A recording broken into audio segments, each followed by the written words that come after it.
Hello, kamusta mo tanan mga teachers? Tingali matingala mo nganong naghimo ko aning video.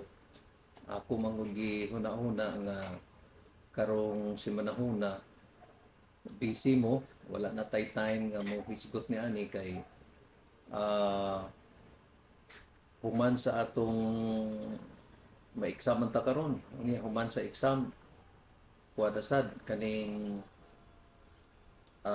intrams.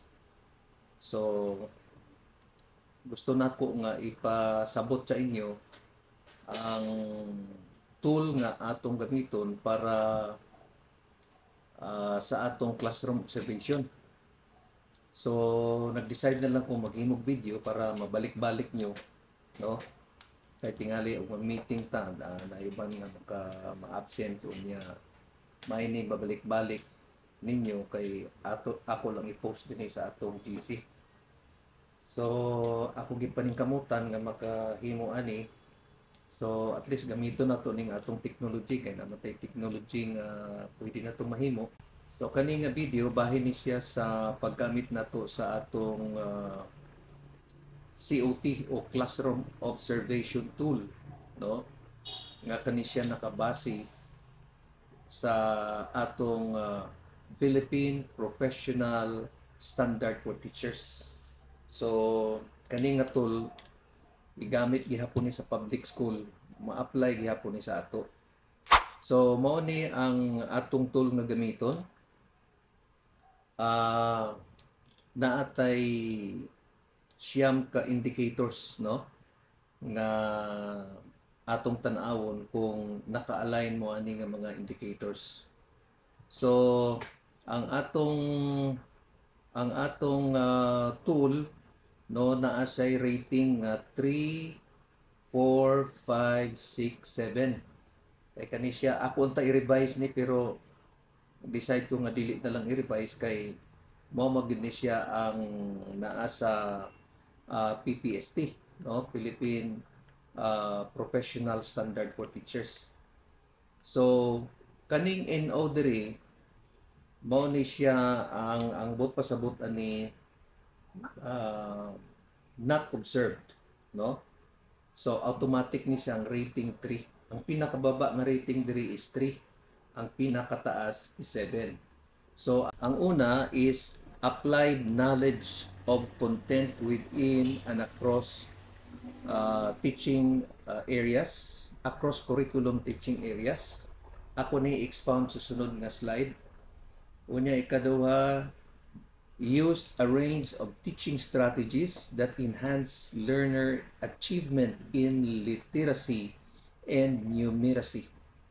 Sunod, applied a range of teaching strategies to develop critical and creative thinking as well as other high-order thinking skills. Sunod, number 4 indicator, manage classroom structure to engage learners individually or in groups in meaningful exploration, discovery, and hands-on activities within a range of physical learning environments. Sunod, manage learner behavior constructively by applying positive and non-violent discipline to measure learning-focused environments. Number 6, use differentiated, developmentally appropriate learning experiences to address learners' gender, needs, strengths, interests, and experiences. Number 7 indicator, planned, managed, and implemented developmentally sequenced teaching and learning processes to meet curriculum requirements and varied teaching context.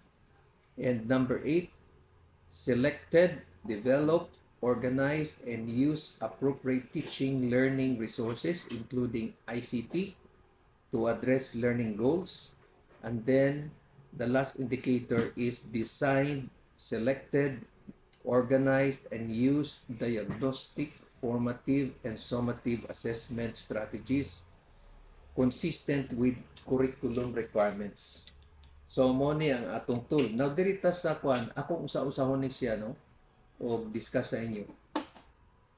So diri sa slide na to makita nato ang rubric level summary. Mao ni siyang summary. Sa level 3 mao ni ang lowest rating. Level name is organizing. Description is teacher demonstrates a limited range of loosely associated pedagogical aspects of the indicator. And then level 4, that is developing, the teacher demonstrates a range of associated pedagogical aspects of indicator that sometimes align with learners' developmental needs. And number 5, level name is applying. The teacher demonstrates a range of associated pedagogical aspects of the indicator that usually align with teachers' developmental needs. And number 6, consolidating, the teacher uses well-connected pedagogical aspects of the indicator consistently aligned with the students' development that support students to be successful learners. And number 7, the highest rating, that is the level name is integrating. The teacher uses well-connected pedagogical aspects of the indicator to create an environment that addresses individual and group learning goals. Karon, atong usa-usahon ni no in detail sa pag-describe aning indicator 1 no. Apply knowledge of content within and across curriculum content areas. So paano ka matagaan og rate? Maingon ta nganong rate nako is 3 man no. So tan-aw na to, mao ni ang description no. The teacher demonstrates minor content errors either in presentation of the lesson or in responding to learners' questions or comments. The lesson content displays simple coherence. So kani mura og low level kaayo ni siya no nga kuan nga demonstration sa teacher no. Aduna siya mga gagmayng sayop no sa iyang pag-present sa lesson, unya ang iyang respond pod sa mga questions sa estudyante o comment no mura dili kaayo nahaom no sa iyang pangutana no o wala mo address sa iyang pangutana. Okay, so unsa may mga features of practice sa teachers no. So mo ni ang ginahimo sa teacher indicates some awareness of other ideas of same discipline that are connected to the lesson but does not make solid connection. So dili kayo mapalig-on ang connection no sa teacher no sa iyang subject sa lesson nga iyang ginahatag. So no, the teacher makes few content errors in presenting the lesson but does not affect entirely the learning process. So naa siya mga gamay nga mga errors no pero dili bot pasabot nga nakaapekto sa tibuok nga learning process. Unya naa diri sa kuan para masabtan gyud nato naa sa ubos no nga part dinhi sa sa kaning slide naa diri ang description no. Mag-ingon ganita curriculum content areas, different learning subject areas taught and learned in basic education curriculum including content or for kindergarten, special education, alternative learning system, indigenous peoples education. Unya kaning giingon natong content, knowledge and pedagogy, integration of expertise and teaching skill for a particular subject, appropriateness of the pedagogy to the content area. Okay, so mauna. So kung mauna gipakita sa teacher, no 3, no? 3 ang atong rating ana. So paano ta makakuha og 4? Kini mo ni, the teacher demonstrates accurate knowledge of key concepts both in presentation of the lesson and in responding to learners' questions. So accurate, no? Bullseye gyud ang nahibaw-an sa teacher, no, sa iyang presentation o sa iyang pag-respond pod sa mga estudyante sa mga pangutana o naipangutana. The lesson content displays coherence. So ang mga lesson adunay connection, no? Connected siya. The teacher attempts to make connection across curriculum content areas if appropriate. So danay mga opportunity nga pwede siya makakonect sa other content areas, no, other subjects, no, kana kinahanglan makita para matagaan siya og 4. So unsa may mga practice sa teacher ani? The teacher clearly explains concepts, makes no content errors. So klaro kayo yung explanation sa concept, o niya wala siya yung mga sayop. The content appears to be accurate and its focus shows awareness of the ideas of the structure of discipline, no? So ang content, no, accurate ang iyang focus, o niya pakita siya og kahibalo sa mga idea sa structure of discipline, and usapod nga practice nga makita sa teacher para matagaan siya og 4. The teacher demonstrates factual knowledge of subject matter and attempts to connect content across disciplines. Okay, so naapod tay quadri, no, kaning within curriculum content area, inclusion of appropriate chosen intradisciplinary topics and enabling learning competencies within curriculum guide of a specific learning area and grade level. Across curriculum content area, making meaningful connections including appropriate interdisciplinary topics and learning competencies cited in curriculum guide or other learning areas in grade level. So, sunod, dirita sa rating of 5, no, sa indicator 1. The teacher demonstrates accurate, in-depth knowledge of most concepts in presentation of lesson and responding to learners' questions in a manner that attempts to be responsive to learners' developmental learning needs. Tapos, the teacher makes connections across curriculum content areas if appropriate. So, medyo lalom-lalom ang knowledge sa teacher, no, sa concepts nga gi-present, no, in-depth, no, unya accurate pag yun. Unya he or she is able to respond to questions, no, to questions of students, no, nga makatabang sa iyang pagsabot sa lesson.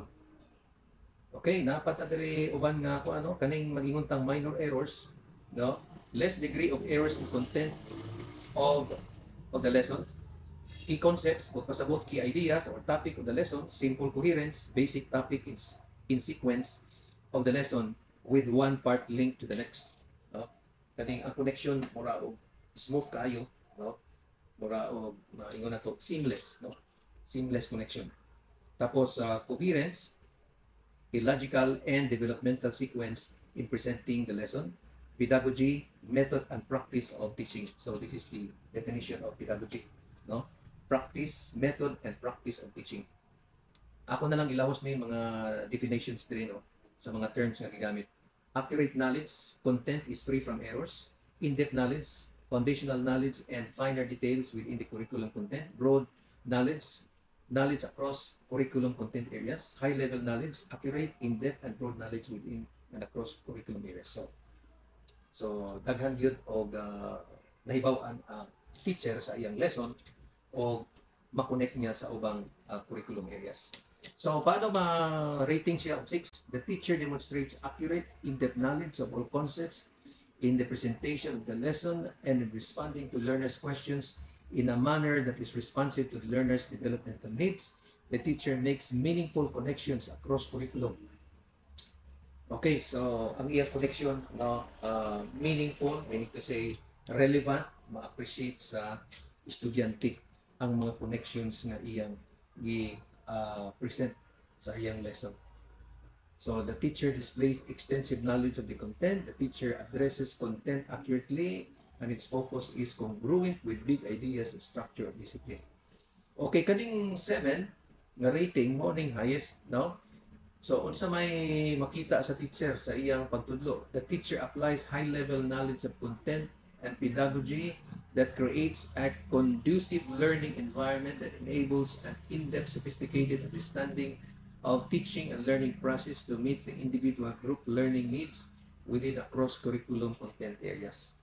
Okay, unsa man ang iyang features? The teacher applies extensive knowledge of content beyond his area of specialization. So, daghan siyang connection nga mahimo sa lesson niya o sa uban nga mga area of specialization. The teacher motivates learners to investigate the content area to expand their knowledge and satisfy their natural curiosity. The teacher cites intra and interdisciplinary content relationship. So note the teacher shows expertise in the content and uses appropriate pedagogy in delivering lesson. So muna sa indicator 1. Okay. So there is a indicator 2. A range of teaching strategies that enhance learner achievement in literacy and numeracy. So, adunay literacy and numeracy nga application diri, no? Na pasabot ang teacher, no? So, sa rating nga 3, the teacher uses loosely connected teaching strategies to address learners' literacy and numeracy needs. So actually maura gyapon ang iyang pattern sa description, pero diri it's on the literacy and numeracy skills, no? Kinanglan, no? Tingali imong subject matter, no? Adunay gamay nga computation. So imo po na siyang ma-enhance, no, sa mga bata kung magtudlo ka, although nga dili math ang imong gitudloan, pero at least na kay knowledge nga matudlo sa bata, no, bahin sa computation, no. The teacher defines general terms in the lesson but fails to define specific terms needed to develop learners' full understanding of literacy and numeracy. So, aduna kay gidefine nimo ang general terms sa lesson, pero nasipyat ka sa pag-define sa mga specific term that is very important to develop learners' understanding of you. So, kulang ang imong pagpasabot. Okay. Diri sa ubos mga clarifications: literacy skills needed for reading and writing. This may include awareness of sounds, of language, no? O tingali sa imong pagtudlo sa bisag dili ka English, pero imong gi-incorporate the how to pronounce the words, no? Nga bag-o sa estudyante. So that involves the literacy skills, no? Awareness of sounds of language, awareness of print and relationship between letters and sounds. The other skills such as creating knowledge through writing as well as developing media and technology, part of literacy skills. Okay, numeracy skills which consist of comprehending, applying fundamental arithmetic operations, addition, subtraction, multiplication, division. Numeracy skills may also include the ability to reason with mathematical concepts like interpreting data. So, sa imong lesson na kay data, so mapasabot nimo sa estudyante, matudloan nimo estudyante how to interpret, no? Paano nimo interpret ang data. Halimbawa, mga chart, diagrams, to process information, to solve problems, and to make decisions. Paano nila i-interpret ang usa ka data no? Halimbawa sa population, no? Uh, year uh, year 2000 compared to the present year, unsa ang difference sa number of population, mga something like that, no? Numeracy skills na siya. Example of numeracy skills: sped classroom, up and down movement in brushing teeth. Sa mga sped ni siya, no? Special ed. Counting of number of boys and girls. Okay, so wala man tay classroom o no klase nga sa mga special ed students ra gyud siya. Okay, critical literacy, analyzing and evaluating the meaning of context as it relates to global issues, inform critical stance, response, and action. Critical numeracy, ability to effectively use mathematical concepts in applying and analyzing loosely connected teaching strategies,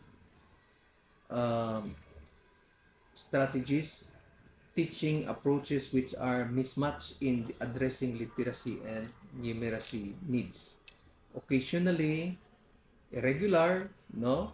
Frequently, often occurs, no? Kanunay, consistently, kuan yun, no? Consistent gani, dili siya maingon mawala-wala, kung dili from the start to the end, no? Consistent yun siya sa iyang pagtudlo, no? In terms of numeracy and literacy skills. Relevant strategies, teaching approaches which are moderately associated with the learner's developmental needs. Okay, so ako lang ning i-share sa inyo sa kuha na to, sa atong group chat kaning material, no? At least nahibalo lang mo kung unsaon mo pag-rate, no? So indicator 5, manage learner behavior constructively by applying positive and non-violent discipline. And so about classroom management ni siya, no?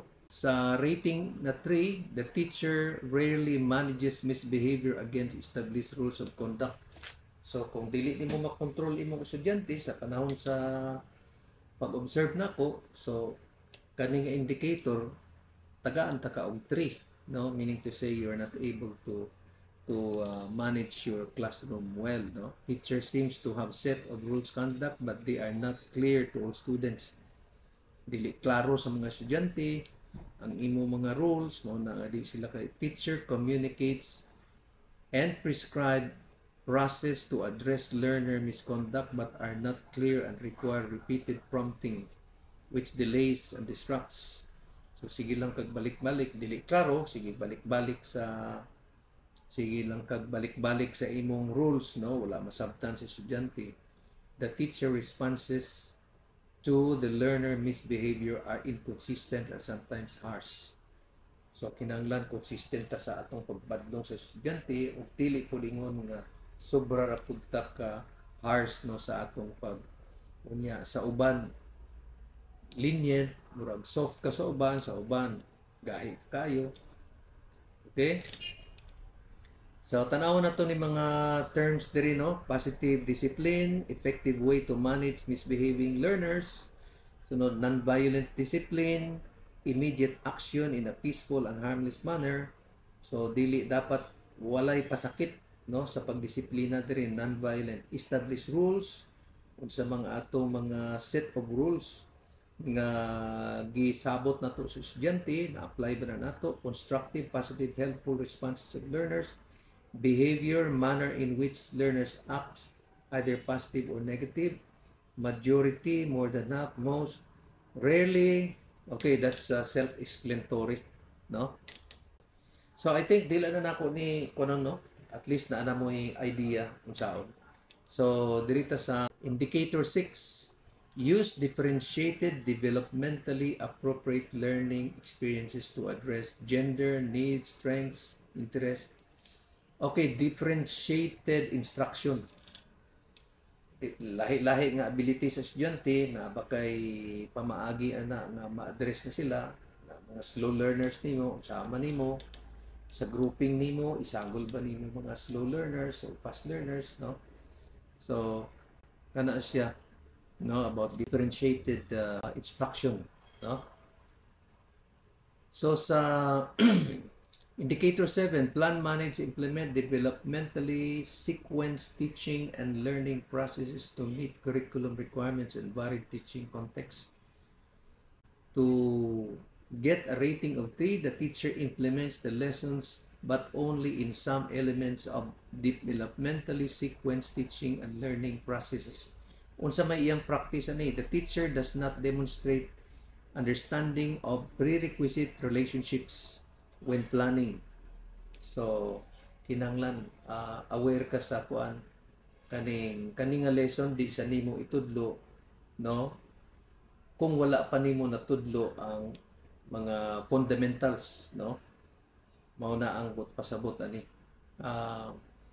developmentally sequence, no, para ni sa atong mga magkuha tag course, dili pa ta magkuha og course nga higher kung wala pa ta nakakuha sa lower. Dili ta maka-proceed sa kini nga mathematical operation kung wala pa ta napasabot sa katong basic operations, no, mga ingana lang nga pamagi. Okay, so paano ta makakuha og 7? Teacher manages well-structured lessons with emphasis on explicit connections between previous learning and new concepts. Okay, makonect nimo ang previous unya ang bag-o, no, makonect nimo sila maayo. Okay, so dili na nako ni kunon, dili na nako ni usa-usahon, no. Kay inyo at least na namoy idea unya dirita sa indicator 8, select, develop, organize, and use appropriate teaching and learning resources. So kani the use of technology. So sa inyong lesson, kinanglan na amoy kuan, na amoy na incorporate nga unsa ni kaning nagamit sa inyong lesson about technology. So the use of computer, no, kung namoy connection sa internet, use of internet, no, basta kay nagamit mo og na-applyan niyo og gamit og use of calculator, no, unya gitudloan unsaon paggamit sa operate sa instrument, no, electronic instrument, no.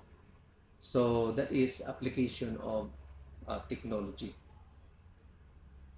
Okay, sa last na to, design, select, organize, use diagnostic, formative, and summative assessment strategies consistent with curriculum requirements. So kinahanglan na kay mga assessment strategies, no, nga gi-apply sa imong lesson, no. So naatay tulo ka klase, no, diagnostic. Diagnostic is used to identify its learner strengths, weaknesses.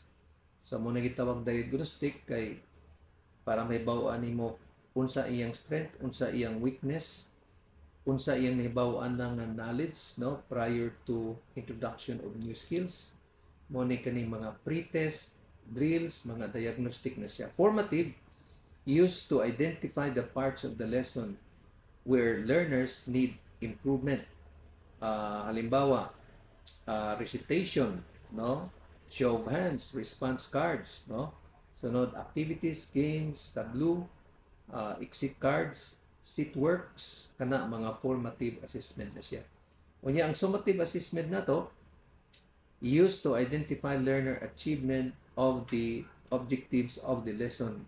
So written works, quizzes, essays, performance tasks, skills demonstration, group presentation, kana siya oral work that is formative, no. Okay, so sa inyong lesson kinanglan naagit mo ani, no. So mo nang atong tanawon. So naa naman di ang mga description, no, paano mo ma-rate og 3, 4, 5, 6. So dapat dili gid mo makakuha og 3, no. Nara na sa mga 4, 5, 6 or 5, 6, 7 ana. So I think more na, no, ang gusto na ko ipasabot, og I hope that you are clarified with these tools that we're going to use in class observation. So di nilang takutob kung namoy mga questions, no, just ask me, no, you go to my office and then klaro ko na to. So sa inyong lesson, uh, you need to have a lesson plan, no, na diha kung unsa inyong himuon. Dili tong learning plan, kaya ang learning plan mura na siya o broad mo na siya, no. Dito ta sa kuan kaning nagitay lesson plan, no, gawas atong learning plan.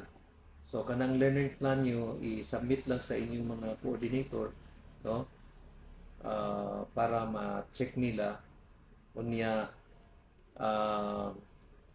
pagsulod nako ang pangitaon nako kato ang inyong lesson plan, no. I may ask for learning plan also, pero i-ready lang yun na, no. So October na ta mo kwan sugod sa atong classroom observation, no. uh, Diri sa atong kwan sa atong kalendar,